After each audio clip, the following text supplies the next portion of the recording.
Virtual assistant में आपके पास मतलब बहुत सारी चीज़ें और भी हैं, सिर्फ अमेज़ोन के ऊपर ही फोकस कर रहे हैं। ई कॉमर्स में और भी बहुत सारी चीज़ें जिसके ऊपर आप फोकस कर सकते हैं। मेरा असल में थोड़ा टेस्ट जो था ना वो मतलब राइटिंग की तरफ था। सभी को पता है कि आपकी इंग्लिश जो है वो बहुत अच्छी होनी चाहिए, अपने प्रोडक्ट को ना एक्सप्लेन करना आना चाहिए अपनी ऑडियंस को। मेरी एवरेज जो मंथली अर्निंग है वो अराउंड 1800 टू 2000 जो है ना वो डॉलर्स हैं। पाकिस्तानी है, ब्राउन स्किन है, लेकिन इतनी ज़्यादा अर्निंग कर रहे हैं। ठीक है, मोस्ट ऑफ द टाइम जो हमारा माइंड होता है ना, मतलब उसमें ये शायद सक्सेस उस तरह से प्रोग्राम्ड होती नहीं है।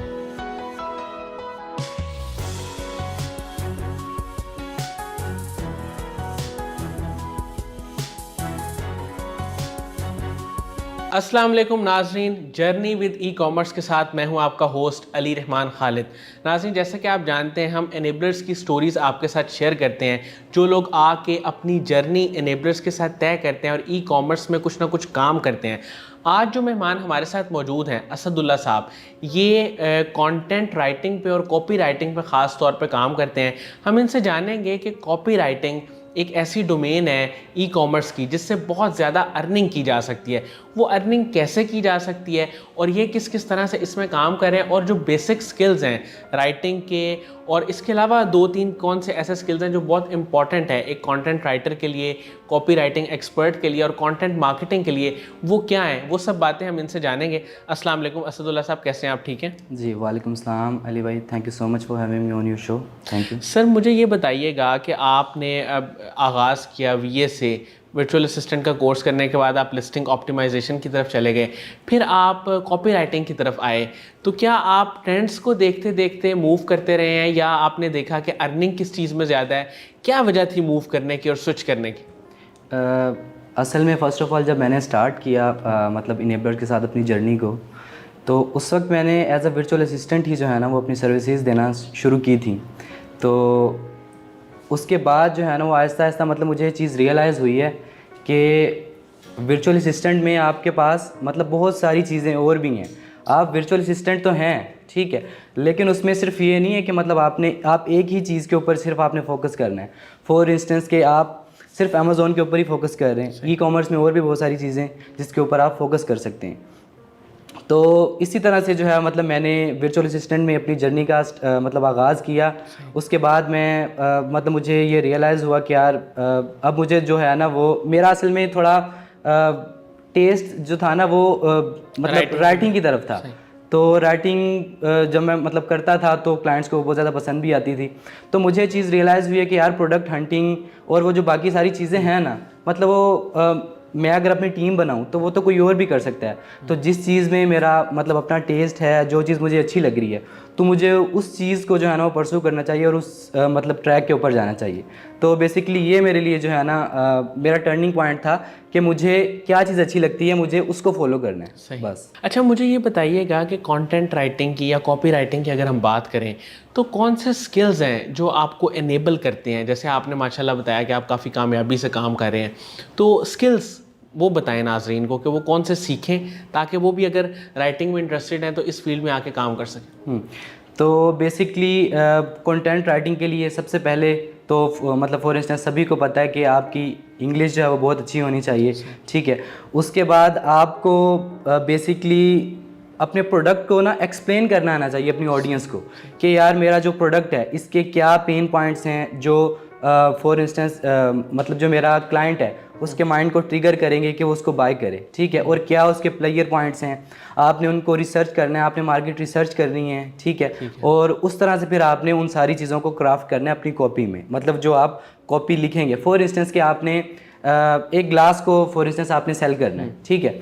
तो अब ग्लास क्या आप ये भी बता सकते हैं कि ग्लास जो है ना वो इसकी थिकनेस इतनी है, ठीक है, और ग्लास जो है ना वो इसकी फॉर इंस्टेंस लेंथ इतनी है, इसकी विड्थ इतनी है। फीचर्स और डिटेल्स, फीचर्स आप बता सकते हैं, ठीक है। ये हो गई आपकी एक सिंपल सी राइटिंग। मतलब इसका आपकी साइकोलॉजी वाली राइटिंग से, आपके इमोशन से कोई ताल्लुक नहीं है, ठीक है।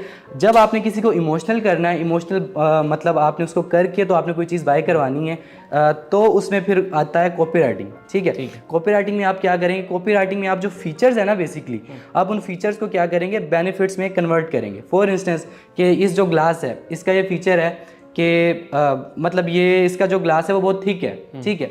तो इसमें क्या होगा, इसमें अब जब हम लोगों ने इस फीचर को बेनिफिट में कन्वर्ट करना है तो हम लोग बता सकते हैं कि मतलब ये जो ग्लास है, जो इसकी थिकनेस है, इससे आपका ग्लास फॉर इंस्टेंस अगर गिर भी जाता है तो वो टूटेगा नहीं। तो ये मतलब बहुत बड़ा पेन पॉइंट है जो लोग ग्लास खरीद रहे होते हैं कि यार हमारा ग्लास जो हम लोग जो टूट जाता है वो मतलब किस तरह का ग्लास होगा, वो गिरेगा। तो ये बेसिकली जो है ना वो इसमें। सर आपकी एवरेज मंथली अर्निंग वो कितनी है?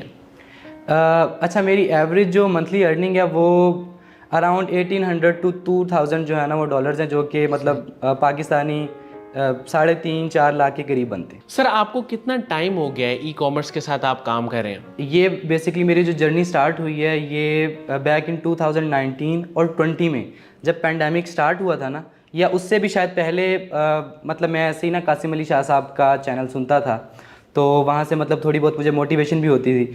तो एक दिन आई सडनली स्टम्बल अपॉन के उनकी एक वीडियो थी सरासात की, ठीक है, जो कि ई कॉमर्स से रिलेटेड थी। तो उनका इंटरव्यू कर रहे थे, तो मैंने उनको देखा कि यार ये मतलब मेरे जैसे ही हैं, बिल्कुल मेरे जैसी इनकी स्किन है और पाकिस्तानी है, ब्राउन स्किन है, लेकिन ये इतनी ज़्यादा अर्निंग कर रहे हैं, ठीक है। उससे पहले मेरा माइंडसेट ये था कि यार मतलब मुझे डिग्री करनी है, डिग्री के बाद जो है ना वो मतलब 9 to 5 जैसे एक होता है, ठीक है। तो मेरे जहन में कभी ये चीज़ नहीं आई कि यार मैं भी मतलब अर्निंग कर सकता हूँ। तो जब मैंने वो उनकी स्टोरी को देखा तो मैं बहुत ज़्यादा मोटिवेट हुआ हूँ वहाँ से, ठीक है। तो उसके बाद जो है ना वो मैंने जो कासिम अली शाह चैनल फाउंडेशन वाले चैनल पे जो प्लेलिस्ट है उसमें मैंने बहुत सारी वीडियोस देखी।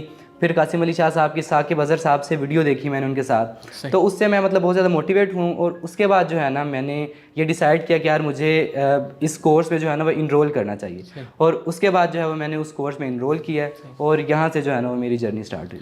अच्छा सर, मुझे ये बताइएगा कि जब कुछ लोग ई कॉमर्स में आके काम करते हैं लेकिन कुछ अर्सा काम करने के बाद वो इससे थोड़ा डीमोटिवेट हो जाते हैं, उसमें वेरियस फैक्टर्स इन्वॉल्व होते हैं, आपके ख्याल में ऐसा क्यों होता है? मेरे ख्याल में जो सबसे मेरे ख्याल में जो बड़ी रीज़न है इन माई ओपिनियन वो ये है कि मतलब कोई भी बंदा जब वो एक सक्सेस स्टोरी देखता है ना, you know they are at their chapter 7th और 8th, मतलब मैं जैसे हूँ, अब मैंने बहुत सारे स्टेप्स को कवर किया है तो मैं एक स्टेज पे हूँ। बट वो जब कोई यंगस्टर कोई देखता है तो वो कहता है कि यार मतलब अभी मैंने बस इसको सीखना है, ठीक है, और कल को मेरी जो है ना वो अर्निंग स्टार्ट हो जाएगी। इस तरह से नहीं है, इसमें आपको मतलब बहुत ज़्यादा कंसिस्टेंट के साथ काम करना पड़ता है, ठीक है, बहुत ज़्यादा परसिस्टेंस दिखानी पड़ती है आपको और मतलब बहुत ज़्यादा हार्ड वर्किंग करनी पड़ती है। तो ये बेसिकली मेरे ख्याल में जो कोर फैक्टर है ना वो ये है कि जो लोग स्टार्ट में डीमोटिवेट हो जाते हैं ना, इस वजह से हो जाते हैं कि वो सोच के तो ये आए होते हैं कि मतलब हम लोग कोर्स करेंगे तो मतलब अर्निंग स्टार्ट हो जाएगी, लेकिन एक्चुअल में ऐसा होता नहीं है। आप कोर्स करते हैं, फिर उसके बाद अपनी स्ट्रेटजीज़ बनाते हैं कि यार मुझे अपनी अकेले काम करना है, मुझे अपनी टीम बनानी है, मुझे क्लाइंट्स को किस तरह से कैटर करना है, किस तरह से मीटिंग्स में इन्वॉल्व होना है। तो ये सारी चीज़ें जो है ना वो बीच में। सर मुझे ये बताइएगा कि ये जो अर्निंग अमाउंट होती है ये फिक्स्ड रहती है या कभी कम ज़्यादा भी होती रहती है? शायद इसकी वजह से भी लोग थोड़ा सा डीमोटिवेट होते हों। बिल्कुल, मतलब आप इसको यूँ समझ लें कि ये भी एक किस्म का बिज़नेस ही है। आप किसी बिज़नेस को असिस्ट कर रहे हैं तो ये वेरी करती रहती है। मतलब बाज़ दफ़ा ये होता है कि आप अपनी जो आपकी एवरेज इनकम है उससे बहुत ज़्यादा भी मतलब आप चले जाते हैं ऊपर पीक पे। बाज़ दफ़ा ऐसा भी होता है कि जो आपकी एवरेज इनकम है आप उससे थोड़ा सा मतलब नीचे भी आ जाते हैं। तो ये चीज़ जो है ना वो मतलब जो यंगस्टर्स हैं जो फील्ड में आते हैं उनको डीमोटिवेट करती है। अच्छा सर, आपको प्रॉब्लम कहाँ पे फेस करनी पड़ी? बीए के बाद आपने लिस्टिंग ऑप्टिमाइजेशन का भी काम किया और उसके बाद जब जो है आप उसमें कंटेंट राइटिंग की तरफ, कॉपी राइटिंग की तरफ आए, तो कहीं पे कोई आपको मुश्किल फेस करनी पड़ी जहाँ पे आपको लगा हो कि यहाँ मैं स्टक हो गया हूँ? मुझे बिल्कुल मुश्किल फेस करना पड़ी है। लाइक जो भी न्यू कमर्स होते हैं वो फील्ड में आते हैं, तो स्टार्ट में जब मैंने स्टार्ट किया ना तो मैंने कोर्स कर लिया, तो मेरा भी शायद यही माइंडसेट था कि यार मतलब कोर्स कर लिया है तो क्लाइंट्स खुद मेरे पास आएंगे, मुझे अप्रोच करेंगे, यू नो मेरे पास काम आएगा। बट ये इस तरह से नहीं था, मुझे खुद क्लाइंट्स को अप्रोच करना था। तो स्टार्ट में मैं अकेला ही काम कर रहा था, ठीक है। तो मैंने बहुत जल्दी ये रियलाइज़ कर लिया कि यार अकेले आप काम करेंगे तो आप काम उस तरह से कर भी नहीं सकते, सर्विसेज ज़्यादा भी नहीं दे सकते, और आप जो है ना वो मतलब आपकी प्रोडक्टिविटी भी शायद उस तरह से एक्सप्रेस नहीं होगी। तो फिर मैंने ये किया कि मेरे साथ ही मेरे कज़न ने भी कोर्स जो है ना वो किया था, इनेबलर से ही किया था, वो भी इनके स्टूडेंट थे। तो हम लोगों ने एक टीम बनाई, ठीक है, हम लोगों ने एक फ़ीमेल को अपने साथ इन्वॉल्व किया, ठीक है, और हम लोगों ने जो है ना मतलब वो टीम एज अ टीम काम जो है ना वो करना स्टार्ट किया, और वहाँ से मेरे ख्याल में वो टर्निंग पॉइंट था कि जहाँ से हमें क्लाइंट्स मिलना स्टार्ट हुए।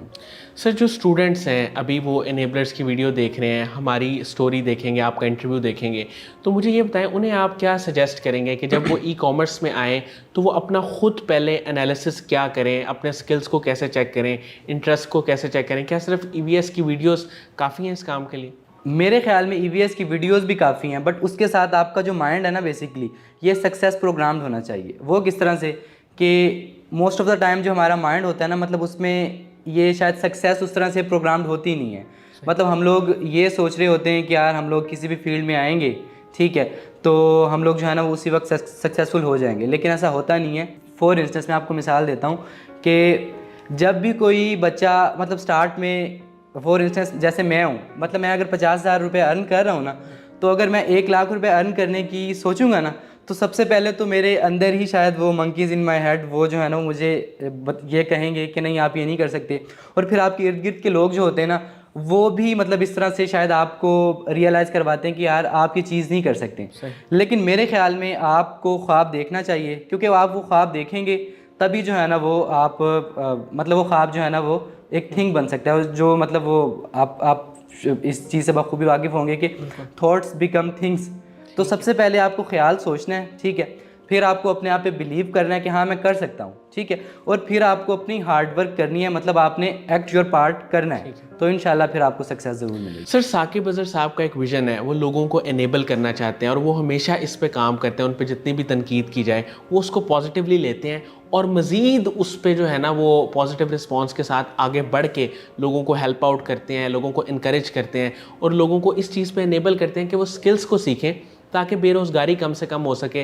और आज जैसे कि महंगाई का दौर है, तो स्किल्स अगर किसी के पास होते हैं, तो अगर किसी के पास जॉब नहीं है तो वो खुद जॉब क्रिएट कर सकता है, घर बैठ के काम कर सकता है।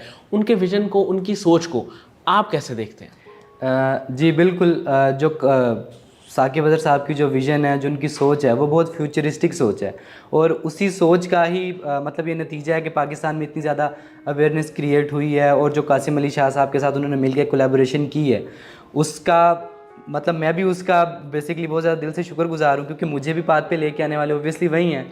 मतलब मेरे जो सक्सेस है उसकी कड़ी भी उन्हीं से जाके मिलती है। तो उनका जो विज़न है बहुत ज़्यादा फ्यूचरिस्टिक विज़न है, और बहुत ज़्यादा उन्होंने जो पाकिस्तान की आवाम है, जो पाकिस्तान की स्पेशली यूथ है, उसमें अवेयरनेस क्रिएट की है, और इसका उन्हें अजर जो है वो अल्लाह ताला तो देंगे कासिम अली शाह साहब को और उनको, ठीक है, लेकिन उसका अजर एक ये भी है कि हम लोग अभी पाकिस्तान की ग्रोथ भी देख रहे हैं कि अल्हम्दुलिल्लाह आहिस्ता आहिस्ता मतलब जो यूथ है, लोग हैं, वो भी स्किल सीख रहे हैं और अर्निंग कर रहे हैं, डॉलर्स पाकिस्तान में आएंगे, तो इंशाल्लाह जो है वो आई एम प्रीटी ऑप्टिमिस्टिक कि पाकिस्तान की जो है ना वो ग्रोथ होगी इंशाल्लाह। बहुत बहुत शुक्रिया असदुल्ला साहब, आपने हमारे लिए टाइम निकाला। नाज़रीन, मुझे उम्मीद है कि इस इंटरव्यू से आपको बहुत सारी चीज़ें सीखने को मिली होंगी। ख़ास तौर पे जो 2-3 चीज़ें इन्होंने बड़ी अहम बताई वो ये थी कि एक तो आपका लर्निंग एटीट्यूड और माइंडसेट वो पॉजिटिव होना चाहिए। सेकंड जो है वो आपको टाइम देना चाहिए इस फील्ड में। जब ई कॉमर्स की फील्ड में आप आते हैं, और चूँकि ये एक टेक्निकल फील्ड है, जब आप इसको सीखते हैं, किसी भी नई फील्ड को अगर आपने सीखना हो तो एक टाइम रिक्वायर्ड होता है, और उस टाइम के बाद ही आप उसका एक जो लग्जरी पीरियड है या जो एक उसकी पर्क्स हैं उसको आप इंजॉय कर सकते हैं। और इसके साथ साथ तीसरी बात ये है कि अगर आप कोई भी काम कर रहे हैं, कुछ अर्सा करके आप उसे छोड़ दें, यानी कंसिस्टेंसी से उस काम को ना करें, तो आप उसमें कामयाब नहीं हो सकते। ये आज हमारे साथ मौजूद हैं, इन्होंने इसी तरह काम किया, कंसिस्टेंसी भी थी, हार्डवर्क भी था, और एक ख़ास वक्त गुजारा जिसे आप कह लें कि मुश्किल टाइम, डिफ़िकल्ट टाइम को फेस करके ई कॉमर्स को नहीं छोड़ा, ई कॉमर्स को पकड़ के रखा कि मैंने इसमें से कुछ ना कुछ अर्निंग करनी है, और लर्निंग एटीट्यूड भी था इनका।